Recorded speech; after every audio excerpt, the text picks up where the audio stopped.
Este é o vídeo 94 da Faculdade da Água, setembro de 2025. E de agora até o final do período chuvoso, nós daremos continuidade à aplicação do ciclo hidrológico em campo. Fazendo uma contextualização aqui dessa pequena bacia, que já é conhecida da maioria de vocês, só relembrando que é uma área de 84 hectares, onde nós dividimos essa área em 3 parcelas para fazer o monitoramento. Então, dessa lagoa aqui para cima é uma área de aproximadamente 64 hectares e meio, onde a gente mede a vazão dessa lagoa de cima, né? E considerando então a vazão do fio d'água da nascente que nasce lá em cima. E lá na frente, para lá daquele cavalo, naquela onde tem uma vegetação verde mais escura, nós medimos a vazão dessa nascente, desse olho d'água de baixo, né? Que pega uma parte ali acima do asfalto, numa área de aproximadamente 4 hectares. Contextualizando ainda a situação do Programa Produtor de Água e do PSA, dentro do qual está inserida essa pequena bacia, que tem 84 hectares, e ela representa aproximadamente 7% da área total revitalizada nesse programa. Ou seja, é um grande programa que tem 1.200 hectares de área já revitalizada. E a área total abrangida de 15 mil hectares, então essa pequena bacia representa 0,06% dessa área total abrangida do projeto. O total de propriedade, 400 propriedades, sendo que o tamanho delas varia de 2 a 200 hectares, ou seja, é uma média de aproximadamente 37 hectares. Essas 4 propriedades nessa pequena bacia, por exemplo, de 84 hectares, daria uma média de 21 hectares por propriedade. A gente já vê aqui hoje uma mudança de cenário em relação ao mês anterior. Aqui, por exemplo, já tem solo preparado, né, para plantio, lá em cima, abaixo da cana, nessa área mais plana, onde uma parte dessa área que está cultivada a gente chama de área de contribuição dinâmica, que é a área mais plana, próxima da APP. Aqui, próximo da estrada, a gente vê, por exemplo, aquela barraginha que já não tem mais água em relação ao que a gente viu nos meses anteriores. Então nós estamos em pleno período de seca. Vamos caminhar aqui um pouco para a gente mostrar um pouco mais acima. Só fazendo uma correção, essa área de 84 hectares ela representa 0,6% da área total abrangida pelo Programa Produtor de Água com PSA, que é de 15 mil hectares. Aqui nós estamos próximo da nascente principal, que se localiza ali perto daquelas bananeiras, e então na área superior da pequena bacia.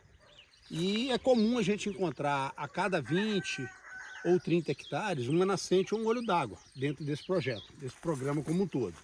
Então nesse caso aqui, 84 hectares, nós podemos considerar 2 nascentes, né? Uma nascente com outro olho d'água muito bom, com a vazão que a gente vai mostrar aqui agora, ou seja, daqui a pouco, né? Então, é importante a gente observar o que nós temos aqui de composição, de uso e cobertura do solo. Nós temos aqui aproximadamente 9,8 hectares em estradas. Nós temos 16 hectares de área de contribuição dinâmica, que é essa área que a gente vai ao longo do fio d'água até lá embaixo, nas 2 margens, na área mais plana. É aquela área onde a umidade permanece por mais tempo durante o ano, tá? Nós já falamos sobre isso, estamos lembrando que aqui é a situação da área de contribuição dinâmica que a gente se refere. A estrada, nós consideramos as margens da estrada sendo o leito mais o leito de aproximadamente 6 metros, mais aproximadamente 34 metros, 17 metros de cada lado da estrada, como uma área de contribuição efetiva da estrada, onde é o maior desafio para controle de enxurrada e captação de água ao longo da estrada. E na área de pastagem, nós temos aproximadamente 35 hectares com pastagem com curva de nível e 10 hectares de pastagem e culturas com barraginha. tá? Então essa é a nossa área de uso efetivo, aproximadamente 45 hectares. Bom, vamos caminhar mais um pouco. Você que não é da área agrícola ou ambiental pode estar se perguntando, né? O que esse assunto tem a ver comigo? Eu gostaria de lembrar que sempre a gente conhece alguém que está preocupado ou interessado na questão da água, seja na disponibilidade, na falta, no excesso. Então você pode encaminhar esse vídeo para uma pessoa que possa ter esse interesse. E por que a gente está fazendo monitoramento e medição? Porque isso gera dados para a gente fazer conta, fazer cálculo. E ao longo dos próximos vídeos, nós vamos chegar um momento que nós vamos fazer a contabilidade de água dessa pequena bacia. Para que a gente faz isso? Para o produtor tomar decisão, para a gente entender como que é o planejamento e a gestão de uma pequena bacia. Enfim, como é que a gente faz a readequação ambiental, produtiva e de segurança hídrica, tanto da pequena bacia quanto da propriedade rural. Então todos esses dados vão nos gerar indicadores para que a gente tome decisão. E aí nós vamos conseguir aquilo que o professor Valente sempre fala. Qual vai ser a nossa meta de regularização de vazão ou de produção de água? Por isso que a gente ainda está hoje trabalhando ainda com a chuva, que aliás não está chovendo, mas nós vamos fazer uma chuva ali artificial, né? Conforme a gente já fez em vídeos anteriores, para a gente ir acompanhando esse comportamento inicial da chuva, né? A hora que começar a chover, aí nós não vamos mais irrigar com o regador, a gente vai usar a chuva real e vai aproveitar esses dados anteriores também. Mas para efeito de contabilidade de água, vão ser só as chuvas reais, né? Para que a gente está fazendo isso então? Para que a gente possa entender esse comportamento da água em relação ao solo. E aí sim, eu disse no vídeo anterior que a gente compararia a situação da pastagem, né, com a situação da mata, que está aqui atrás. Na verdade, o que nós vamos fazer? Nós vamos fazer melhor. Nós vamos comparar, chegando daqui a gente observa, nós vamos comparar a situação de comportamento hidrológico da pastagem, da área de cana e da área de mata. Para isso, nós precisamos de um período inicial de chuvas. Talvez aí uns 100 milímetros de chuva. Aí nós vamos entender por que essa necessidade para a gente fazer essa comparação nesses três ambientes, que são muito importantes para nós em termos de gestão e produção de água e também para o produtor em relação à readequação ambiental e produtiva da sua propriedade rural com segurança hídrica. Nós estamos aqui nas duas parcelas, mas antes da gente falar o que aconteceu com elas no último mês, vamos só observar de novo por um outro ângulo o cenário de hoje em relação a um mês atrás. Sobre a cobertura do solo, a vegetação está mais seca e já tem solo preparado para plantio e assim por diante. Essa nascente é importante destacar que ela é uma das nascentes da pequena bacia hidrográfica do córrego Tombamorro. Esse aqui é um curso de água de ordem 1, então totalizam 13 nascentes ou 13 pequenos córregos para formar o Tombamorro. Isso é importante para a gente extrapolar, né, isso para o restante da área do programa produtor de água que nós citamos. Então, o que nós estamos fazendo aqui representa o que pode ser feito em 1.200 hectares, onde existem aí aproximadamente 80 ou até 100 nascentes de olhos d'água em situação semelhante a essa. Agora vou mostrar aqui de perto agora a situação da parcela. Vamos ver o que nós fizemos aqui na parcela.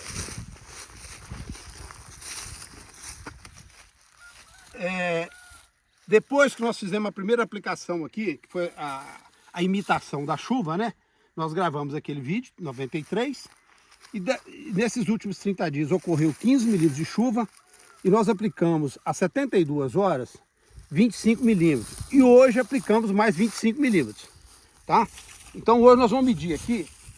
Antes de aplicar, nós tínhamos essa situação aqui, ó. Antes de aplicar hoje, eu estou sem a régua aqui. Eu gosto de usar sempre as ferramentas ou metodologia que o produtor possa usar. Eu uso muito o dedo e calibro o meu dedo com a régua, né? Mas nesse caso aqui, nós vamos medir a altura aqui, ó, da umidade antes da gente aplicar hoje. Então nós estamos aqui com 15 milímetros de umidade aqui nesse perfil, antes da aplicação de hoje. Ou seja, a aplicação de 72 horas atrás, ela repercutiu nessa camada de solo aqui, a água se movimentou aqui. Isso não quer dizer que tem a capacidade de campo aqui, é lógico. Aqui já está bem abaixo da capacidade de campo, mas eu tenho umidade. Aí daqui para baixo, eu já começo a ter um solo mais amarelo. Então aqui no horizonte A eu tenho umidade, né? Então, agora vamos ver hoje. O que aconteceu hoje? O que aconteceu hoje aqui? Ó, com a aplicação de hoje. Vamos ver aqui a profundidade. Profundidade, aproximadamente 9 centímetros, tá? E se eu colocar aqui, ó, vai dar 4,5 dedos, tá vendo? Então, assim, tá calibrado. Então, aproximadamente 9 centímetros de profundidade aqui de umidade. Essa umidade aqui está na capacidade de campo, né? À medida que eu vou jogando água, que eu vou aplicando, vai chovendo, ela vai descendo e aprofundando no perfil, né? Aí a gente tem a movimentação da água aqui em vários sentidos, principalmente vertical, tá? Aqui a gente eliminou a água que ficou parada aqui na cobertura vegetal, para não interferir no cálculo que nós vamos mostrar daqui a pouquinho. Vamos ver agora aqui vamos ver aqui agora na outra parcela. Bom, aqui na parcela sem vegetação nós temos hoje uma profundidade de umidade aqui de aproximadamente 3 dedos, que seria em torno de 6 centímetros. Seria em torno de 6 centímetros, tá? De umidade. Então lá com a vegetação 9 e aqui 6. Por quê? Porque aqui uma parte da água escorreu, né? Lá não houve escoamento, lá não houve escorrimento de água. Vamos voltar um pouquinho aqui nessa parcela com vegetação, só observando o seguinte. Aqui antes da aplicação dos 25 milímetros de hoje, nós temos uma umidade distribuída na zona de umidade que é onde estão aproximadamente 80% das raízes, nos 15 centímetros. Aqui em cima, a água está concentrada, aqui o teor de umidade é muito maior, né? É na capacidade de campo aqui. Então essa água ela vai se movimentar aqui, atingindo também a zona de umidade, que é a área de maior concentração das raízes. E aquilo que o professor Valente já mostrou, lá no vídeo 15, 16, 17, nós mostramos no vídeo anterior, que esse comportamento da água, ele vai acontecendo, o movimento, né? E aí, para frente, nós vamos começar a analisar um pouco mais o solo. Por que o solo está interferindo nisso e como está interferindo. Tá. Nós vamos fazer o cálculo daqui a pouquinho, do que a gente mediu aqui. Só observando aqui, aqui nós temos um solo argiloso, né? E aqui nós temos já a umidade, que eu falei na capacidade de campo. É lógico que já secou um pouquinho, porque já tem um tempinho que a gente aplicou, né? Mas aqui a gente aperta e a gente fica com a umidade na mão, né? Então essa água, é aquilo que eu falei. Esse solo é um solo argiloso. Então ele retém muita água. Quando a gente fala em irrigação, é um solo que tem uma capacidade de campo mais alta em relação ao solo arenoso. Por isso que a irrigação, por exemplo, no solo argiloso, ela pode demorar mais tempo entre uma irrigação e outra. No solo arenoso, o tempo entre uma irrigação e outra é menor. Bom, utilizando os dados que nós coletamos lá na parcela com vegetação, nós fizemos os cálculos para a gente chegar ao teor de umidade naquele perfil molhado, que está mais úmido, de 9 centímetros.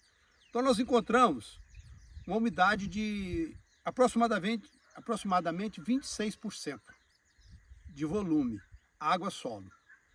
É baixa. No anterior, na aplicação que nós fizemos às 72 horas, nós encontramos mais de 30% de umidade, teor de umidade. Então alguma coisa não deu muito certo. Nós vamos repetir isso nos próximos vídeos para a gente realmente ir confrontando e ter mais confiabilidade no teor de umidade da capacidade de campo desse solo. Tá? Então, por enquanto é só, e até o próximo vídeo, se Deus quiser.